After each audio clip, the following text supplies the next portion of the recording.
Malachi 3. As you will see, I will send my messenger, and he will prepare the way ahead of me. And Ha-Hadan, whom you search for, will come unexpectedly to his temple as a messenger of the covenant. So we know that's, John's that messenger, John the Baptist, who prepared the way for Jesus, the Ha-Hadan. And this goes to that Genesis 48 prophecy about him being imminent, and but so he will come unexpectedly to his temple as a messenger of the covenant, because he's the one that's the testator, the one that's gonna who inaugurated it with blood, and that's in Hebrews 9. I think you'd want to start around verse 14, somewhere right around there. But he in whom you have delight, as you will see, he will come, says Yahweh Sabaoth. But who may withstand the day of his coming, and who will stand when he appears? For he is like a refiner's fire, and like a launderer's soap. And he will sit as a refiner and purifier of silver, and he will refine the sons of Levi and purge them as gold and silver, so that they can offer a gift offering to Yahweh in righteousness. Then the offering of Judah and Jerusalem will be pleasing to Yahweh, as in the days of old and as in ancient years. See, the offering of Judah and Jerusalem, they killed Jesus.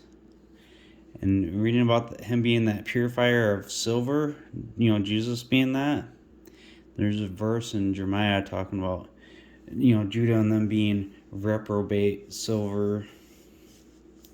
You can't fix them. And I will come near to you for judgment, and I will be a swift witness against the sorcerers, and against the adulterers, and against those who swear by a falsehood. Jeremiah 3:10, speaking of treacherous sister Judah, they haven't turned to me with their full heart, but with falsehood. And against those who oppress the hired man in wages, the widow, and the fatherless, and those who turn aside from the stranger and do not revere me, says Yahweh Sabaoth. See, Judah's part of that nation of Esau, those two nations. Because you got Jacob and Esau that came out of the womb. And Jacob isn't just Jacob, it's all his sons. But Judah married a strange god. All who do that will be cut off. If you've read the chapter just before then, for Judah has profaned the sanctuary of Yahweh that he loved, and he has married the daughter of a foreign god. Yahweh will cut off the man who does this. They awaken her and they answer her from the tents of Jacob, and him who offers a meal offering to Yahweh Sabaoth. See, that's Genesis 38, where Judah married a foreign god. He had the Canaanite wife. So, for I am Yahweh, I do not change, therefore you sons of Jacob have not come to an end. So it's at Jeremiah 6:30 for talking about that reprobate silver. They will call them reprobate silver because Yahweh has rejected them. See, the bellows from the fire blow fiercely, and lead is consumed by the fire. The refiner refines in vain, for the evil is not separated. And look, he's speaking to Judah and Jerusalem throughout all this, because right after the reprobate silver, hear the word of Yahweh, all Judah, and before that, it's talking about in the midst of Jerusalem at the beginning of the chapter. Even when you get down to here in 7:30 or 7:29, cut off your hair and throw it away, and take up lamentation on high places, for Yahweh has rejected and forsaken the generation of his anger. That's also the word for race. He has rejected and forsaken the race of his anger. For the sons of Judah have committed evil in my sight, and they have set up their abominations in the house where my name is called, in order to defile it. And they have built high places, the high places of Tophet, which is in the valley of the son of Hinnom, to burn their sons and their daughters in the fire, which I did not command, nor did it come to my heart, Therefore, see now, the days will come, declares Yahweh, that it will no more be called the Tophet, nor the valley of the son of Hinnom, but the valley of slaughter. For they will make burials in Tophet until there is no more room, and the carcasses of this people will be food. And yeah, see, they're rejecting them. And look, so the refiner refines in vain and all that, and here he is talking to them, saying, if you do not shed innocent blood in this place, and like literally that's the same stuff he's warning them about. And right here at Jeremiah 2, the number of your towns are like the number of your gods, Judah. You have all transgressed against me. In vain I have struck your sons. They received no correction. The refiner refines in vain. They're like a destroying lion. They roam around. Your adversary, the devil, roams around looking for who he can devour. And on your skirts is found the blood of the lives of helpless, innocent people. They turn with falsehood. Your sister Judah has not turned to me with her whole heart, but with falsehood. Back in Malachi 3, so verse 7, we finished on verse 6 last time. So, and also remember, like in Ecclesiastes, the first chapter, it goes something like, what has been will be again. There's nothing new under the sun. But from the days of your fathers you have gone away from my statutes, and you have not kept them. Return to me, and I will return to you. But you said, in what way will we return? Will man defraud Elohim? Yet you are defrauding me. But you say, in what have we robbed you? In tithes and heath offerings. With a curse you are being cursed. For it is me you are robbing, this nation, the whole of it. So we gotta go back to Jeremiah 7 again. Remember, he's saying this to Judah, and don't, shed innocent blood. And so, come now and stand before me in this house where my name is called, and say, we are safe to commit these abominations. Has this house, which is called by my name, become a den of plunderers in your eyes? Mark this, yes, I have seen, declares Yahweh. But go now to my place in Shiloh, where I have set my name at the beginning, and see what I did to it for the wickedness of my people Israel. And now, because you have done all these works, declares Yahweh. As we speak, telling them to say to Judah, proclaim these words, hear the word of Yahweh, all Judah. That's what he's speaking to. So, and I spoke to you rising early and speaking, but you did not hear, and I called you, but you did not answer. In that case, I will do to this house, which is called by my name, in which you trust, and to the place that I gave to you and to your fathers, as I have done to Shiloh. Remember, he kind of kicked them out of there. That place in which you trust, and that house called by a name, that's Judah. Just like, back in Jeremiah 2, 28 through 37. And he's speaking about them teaching their ways to wicked women in verse 33. And you get to the Judaized ones in verse 36 and 37. It says, yes, you will go out from him with your hands on your head, for Yahweh has rejected your objects of trust. You will not prosper in them.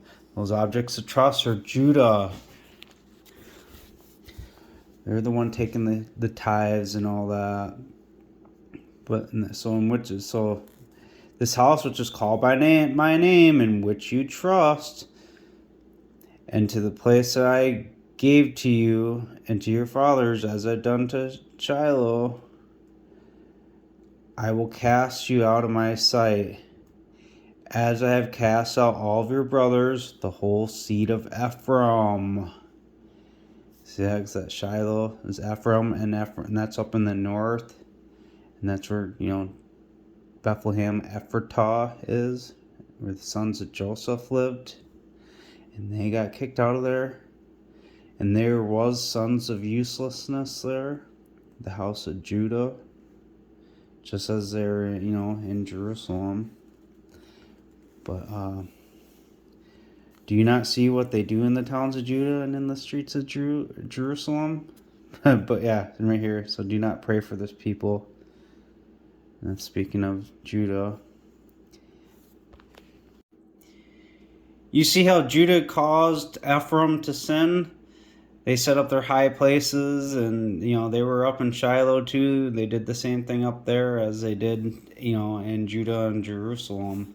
And in Jeremiah 8:8 talks about the lion pen of the scribes, and just before that, in the first few verses, he's talking about Judah, and he says they won't be gathered, and that all of them will choose death.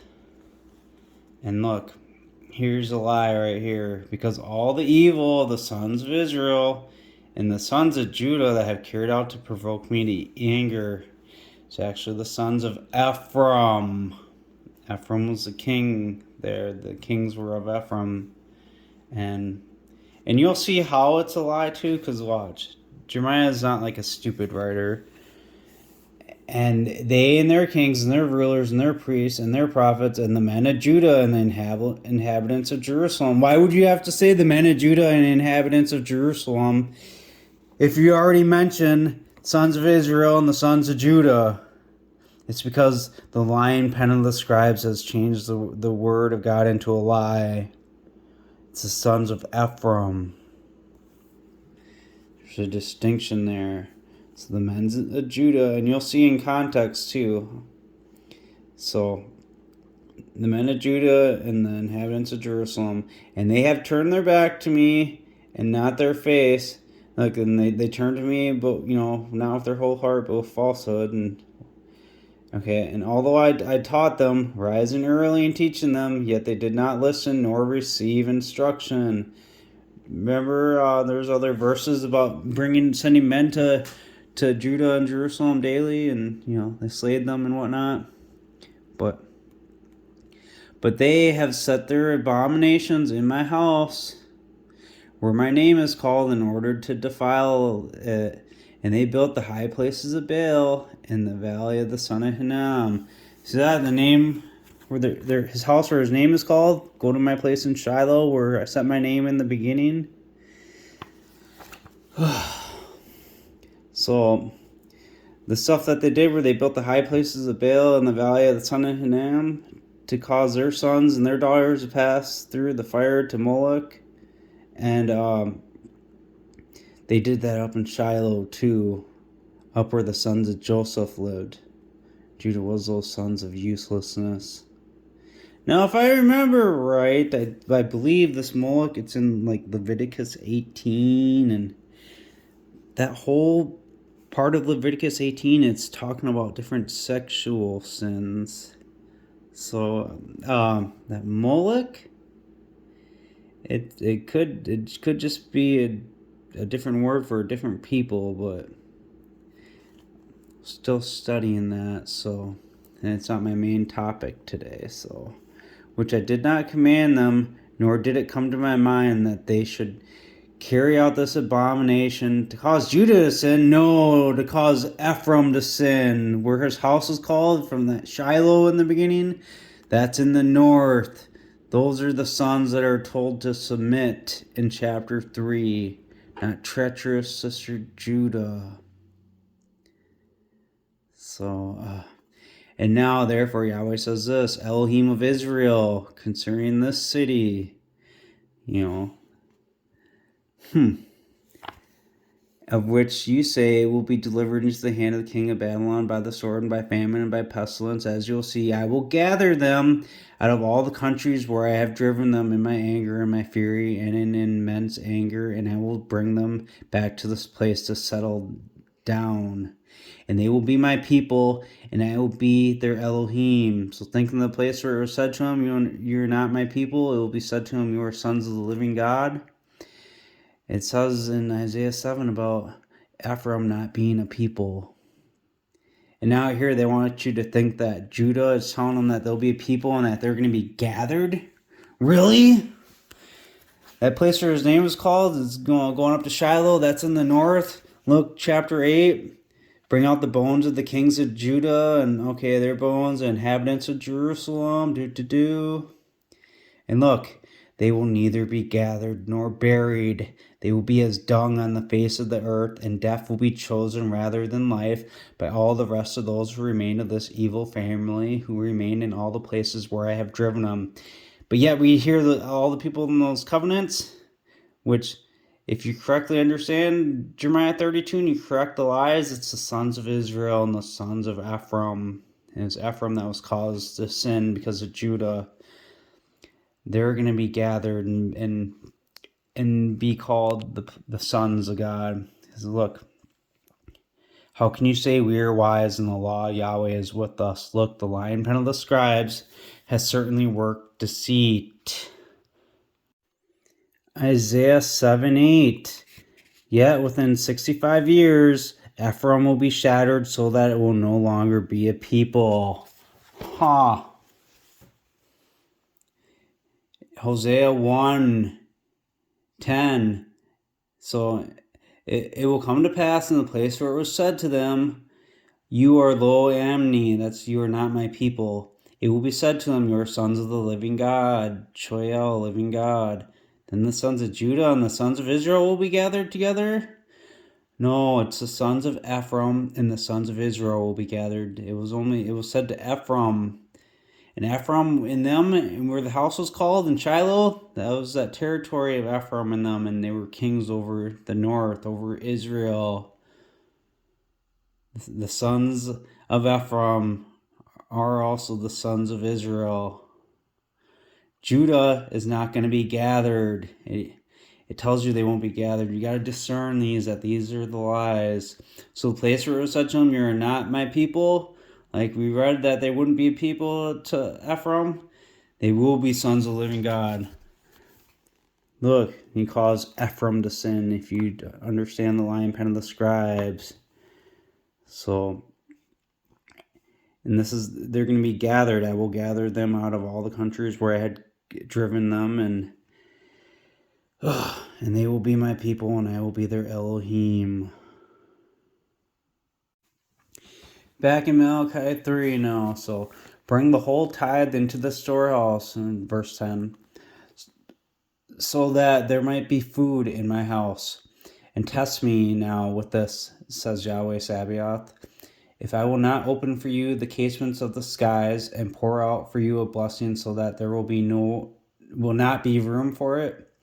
And I will banish from you the locust, and it will not cause to destroy for you the fruits of your soil, and it will not fail for you your vine in the field. That's kind of at the end too, banishing the locusts, that beginning of the day. But, and all the nations will call you blessed, probably because you be sons of the living God. For you will be a land of delight. Remember where they're going to be gathered to? Strong against me have been your words, says Yahweh. Yet you say, what have we spoken against you? And you have said it is vanity to serve Elohim. Think of that, the voice of Elohim. And what advantage is it that we have kept his commandment, or his command, and that we have walked mournfully before Yahweh Sabaoth, and now we call the proud blessed? Not only built up are the workers of wickedness, they also put Elohim to the test and escape. Then those who revere Yahweh often spoke to each other, and Yahweh listened and heard, and a book of remembrance was written before him for those who revered Yahweh and for those esteeming his name. Here we are in Deuteronomy 7, just for some examples you need to see. So he's telling them not to make marriages with these other people that aren't Israel. And he says in verse 6, for you are a people set apart to Yahweh your Elohim. It is you, Yahweh your Elohim, has chosen to be a special people for himself above all the peoples of the face of the earth. That special people, that's a peculiar people. Deuteronomy 14:1, you are sons to Yahweh your Elohim. You shall not cut for yourself, nor make any baldness between your eyes for the dead. Think of that first and great commandment, to love Yahweh with all your heart, mind, and being. It will be a sign between your eyes. You know, Yahweh, he's the God of the living, not the dead. But kind of makes me think. But for you are a people set apart to Yahweh, your Elohim, and Yahweh has chosen you to be his people as a treasure for himself. That's that same word, a treasure, special people, special possession, the peculiar people to himself above all the people, or above all the nations who are on the face of the earth.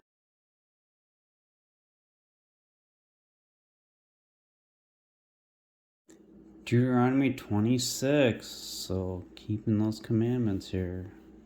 But in verse 17, this day you have avowed Yahweh to be your Elohim, and to walk in his ways, and to keep his statutes and his commandments and his judgments, and to listen to his voice.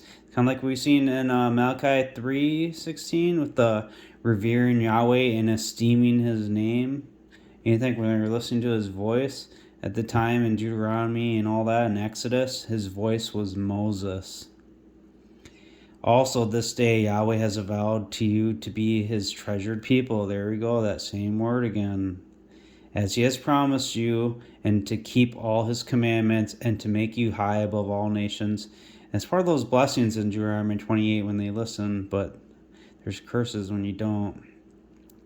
Whom he has, so to make you above all nations, whom he has made in praise and in name and in honor, so that you might be a people separated to Yahweh your Elohim, just as he has spoken. Exodus 19:3, and Moses went up to Elohim, and Yahweh called to him out of the mountain, saying, You shall say this to the house of Jacob, and tell the sons of Israel, Ye have seen what I did to the Egyptians, and I carried you on the wings of eagles, and brought you to myself. And Moses was the one that brought him out of the Exodus, and Yah worked through him. Now, therefore, if you will truly obey my voice and keep my covenant, then you will be a treasure acquired for my own possession above all nations. For all the earth is mine, and you will be a kingdom of priests and a nation set apart. See. Now this is going to be Moses speaking this to them, and he's that voice. So you shall speak these to the sons of Israel. Moses came and called the elders of the people, and he set before their faces all these words that Yahweh had commanded him. And all the people answered together, and they said, We will do everything Yahweh has spoken. And Moses took these words to the people back to Yahweh. See, he was mediating for them, and he was the one, the voice of Yahweh too.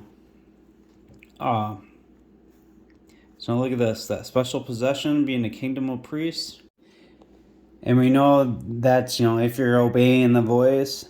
So like 1 Peter 2:9, you are a chosen race, a royal priesthood, a nation set apart, a people destined to be a special possession.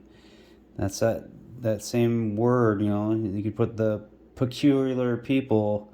So in order that you might proclaim the virtues of him who called you out of darkness into a wonderful light. So who were not a people, but are now a people of God, who have not obtained mercy, but now have obtained mercy. My richly loved, I encourage you as strangers and exiles. And so I'm talking about too, witnessing good works, glorifying God in the day of visitation. But anyways, they were obeying the voice and this came, but we know that they end up not obeying his voice again back in Malachi 3. But we also know, though, with that being a people, that they have to be gathered back to the land. That hasn't happened yet, because there's a resurrection and that happens, and Judah's not resurrected. So, and now we call the proud blessed. Not only built up are the workers of wickedness, they also put Elohim to the test and escape. Then those who revered Yahweh often spoke to each other, and Yahweh listened and heard, and a book of remembrance was written before him for those who revered Yahweh and for those esteeming his name. And they will be mine. The sons of the living God. It says Yahweh Sabaoth. For the day when I am preparing my special treasure, that's that same word that I showed in Deuteronomy and Exodus, a special possession. So we know this part, this is, because see, Jesus got him reconciled. where there is a kingdom of priests and whatnot. And so we know this is beyond after that happens, because the Ha-Hadan came, and that's that order that we get in Genesis 48:19, that he will be a people and he will be eminent, but truly his younger brother will be more eminent than him. And speaking about the Manasseh and Ephraim, their seed, their descendant that each of them would have. And, he being a people, they'll be Christians, because they will be called after their brothers. And their brothers are those assemblies of peoples who are Christians. And those Christians, well, in that name is Christ. We know who were the first Christian nations, the Europeans. And I will spare them as a man spares his own son who serves them. There's one mediator between God and man. The man, Christ Jesus. All power and authority was given to him, because he'll be that Ha-Hadan. He's that man who spares his son who serves him. Then you will return and discern between a righteous man and a wicked man, between him who serves Elohim and him who does not serve him. That's Revelation, because there's going to be a real resurrection and a fake resurrection.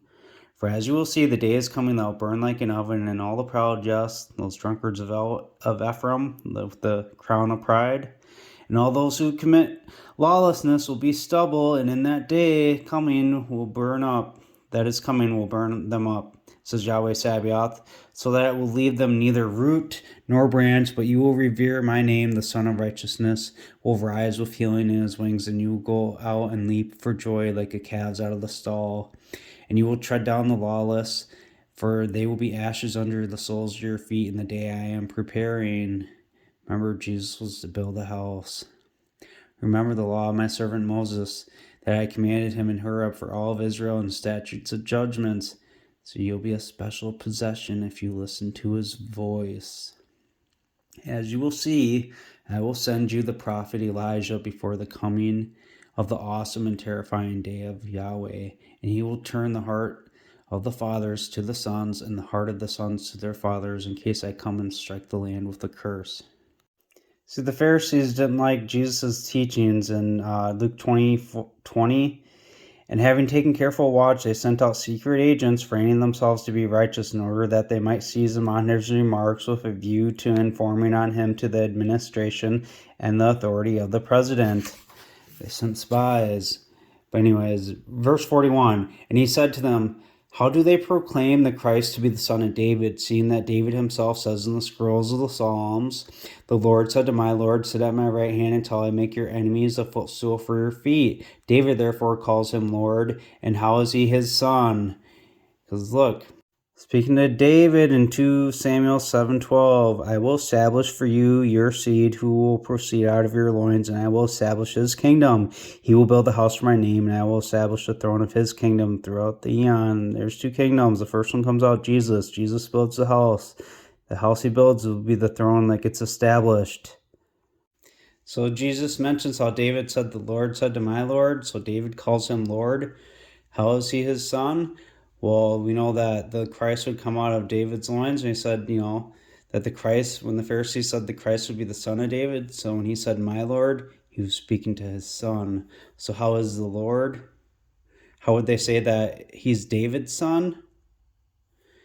David, Jesus is questioning them on that because they're wrong. Because that Lord saying to my Lord, that Lord is the son of Jesus. And that my Lord is, the son of David. They're both sons of David, but Jesus is the first one come out of his loins, and the second one comes out of David's loins too, but he's out of the loins of Jesus, the son of Jesus. Isaiah 66:1, Yahweh says, the heavens are my throne and the earth is my footstool. Where is this house that you will build for me, and where is the place of my rest? Like Hebrews 8:1, we have such a high priest who sat down at the right hand of the governmental seat in the majesty in the heavens, a servant of the innermost sanctuary. And the Lord pitched. Jesus is the one that will build the house. Isaiah 53, we know this chapter is about Jesus. But yet Yahweh proposed to bruise him and to put him into suffering. When you make his life an offering for sin, he will see his seed, he will see his descendant. That's the Lord who said to my Lord. And he will prolong his days, and the purpose of Yahweh will prosper in his hands. The Christ is the Son of Jesus. Like Jesus says to Judah and Jerusalem, Jerusalem, Jerusalem, stoning the prophets. So how I long to gather together the children like a bird gathers the chicks under her wings. You haven't been willing, your house is desolate. But look, 39. For I say to you, you will by no means see me from now until you will say, exalted is the one coming in the name of the Lord. John 15:26. But when the Counselor comes, whom I will authorize to you from beside the Father, the Spirit of truth, who goes out from beside the Father, he gives testimony about me. So we see about someone else gathering them for the day I am preparing my special treasure. I will spare them as a man spares his own son who serves him. It's the Son of Jesus. Then you will return and discern between a righteous man, that Son of Jesus, and a wicked man, the false one, between him who serves Elohim and him who does not serve Elohim. Now look, the testimony of Jesus and the revelation of the Word of God. So it's from God who is, who was, and who is coming. So from God who is living, who was dead, and who is coming. And he finally arrived when John heard the voice behind him that said he was the living one, and I became dead, and I live. Now we get to Revelation 17. 8. The beast whom you saw was and is not and is about to come up out of the abyss. So the beast whom you saw was alive, is not dead, and is about to come up out of the abyss, a fake resurrection, and he goes into destruction. And in 11, the beast who was alive and is not dead, and is also himself the 8th, and yet is out of the 7th, and he goes into destruction.